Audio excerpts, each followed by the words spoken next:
Welcome back, guys. Today I'm asking for your advice on a topic that has been part of many heated discussions, and that is age discrimination. I need your help with this one because I don't want our RV park turning into a slum. So I'll share concerns from both sides, which includes the RV owners as well as the campground owners, and we're going to get after it right now.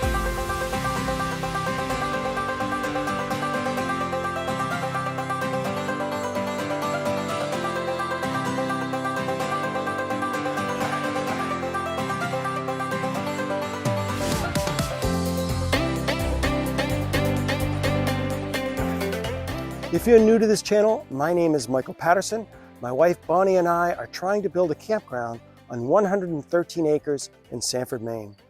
We are getting a lot of neighbor opposition, and as a result, the city is placing new rules on our submitted plans for a campground in order to appease the neighbors. These new rules are forcing us to use less of our land and spend more money in engineering in order to make the necessary changes. In our videos, we share our experiences, which includes the interaction with the neighbors as well as the city officials. We discuss the heavy equipment we purchase as well as the fun local activities in this area. If you would like to learn whenever we post a new video, click subscribe to be one of the first to know. I think that both sides of this age discrimination conundrum makes valid points. But first, I want to make sure that everyone understands that it isn't all about age.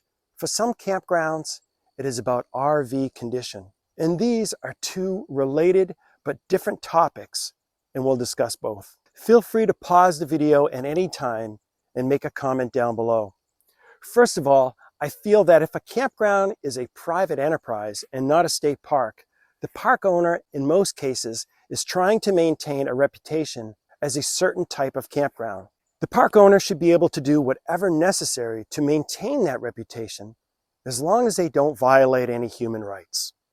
For example, let's consider a nearly sold-out campground during peak season that is charging $250 a night on the holiday weekends. When some campgrounds take reservations, they may ask for the age of your RV as well as request recent photos of the RV or camper you plan to visit them with. For many campers, when they pull into a campsite, they want to be surrounded by similar RV models or motor coaches to their own.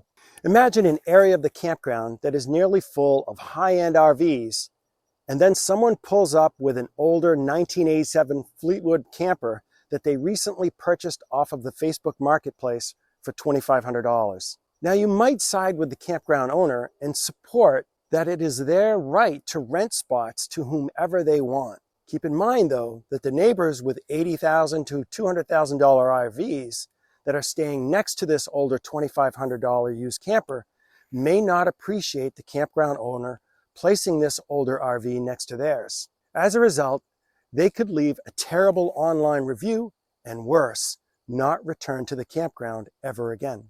In many cases, campground owners are aware that cultures exist within a campground and may either direct the older RV to another area of the campground or simply refuse their reservation. Every year, by the way, older RVs similar to this one get abandoned at campgrounds all over the country because the RV owner sees it as a way to pass on the disposal costs of a rotten RV. It costs campground owners thousands of dollars to cut up and dispose of abandoned RVs. So there you have it, two issues that campground owners are trying to deal with. First, campgrounds want to maintain good online reputations and healthy cultures within the park. Second, they want to avoid being stuck with trash RVs. Age discrimination is a difficult problem because I agree, not all RVs from the 1980s are in disrepair or rotten pieces of junk. Some campers love strolling through the park they are staying at and looking at the different RVs at the campground. For many, it provides us with ideas on what we might enjoy in our next RV or coach investment. Perhaps you love the older, nostalgic campers or RVs that have been restored or that are simply well maintained. I'm not just talking about the Airstreams. Take a look at this 1962 Holiday House 20-foot travel trailer that is for sale on bringatrailer.com. It was recently completely restored with solar panels, climate control, new siding, axles, wheels, as well as brakes. The appliances are all new and the steps to the door are retractable. The interior has all new plumbing, electrical, and wood grain paneling with LED lighting. This was a frame-off restoration, so in my opinion, this is a 2022 and not a 1962. Here's a 1955 Spartan Manson travel trailer that sold for over $94,000 on bringatrailer.com. It was used as a makeup studio and green room for actors and musicians on the set of The Voice in Hollywood, California. I would love to listen to the owner's stories on the history of this beautifully restored classic. Certainly after making the choice to invest in an older camper in such good condition, this owner is going to want to keep up on the maintenance of this classic RV. I think many campground owners would be thrilled to have these well-maintained old classics visit their RV park. But how do you think these RV owners would feel if they were turned away from a campground simply because their RV is old? Does it seem fair to you? I love the nostalgic feeling an older vehicle can give you. I own a 1992 Mercedes G-Wagon convertible that cost me nearly $100,000 to have restored back in 2018.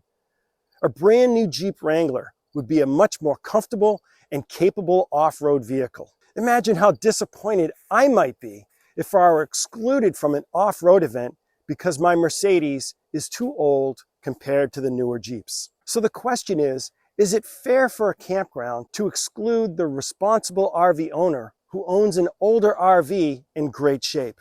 Oftentimes, campers want to stay at a specific campground due to its proximity to local amenities or even their extended family. So I'm asking you how campground owners should deal with maintaining a quality reputation and keeping campers happy while navigating the tricky waters of aging RVs that want to stay at the same campground that might be restricted to more modern or expensive RVs. Your ideas would be really helpful as we continue our journey of trying to build a campground. And if you want to learn more about campground neighbor opposition, watch this next video.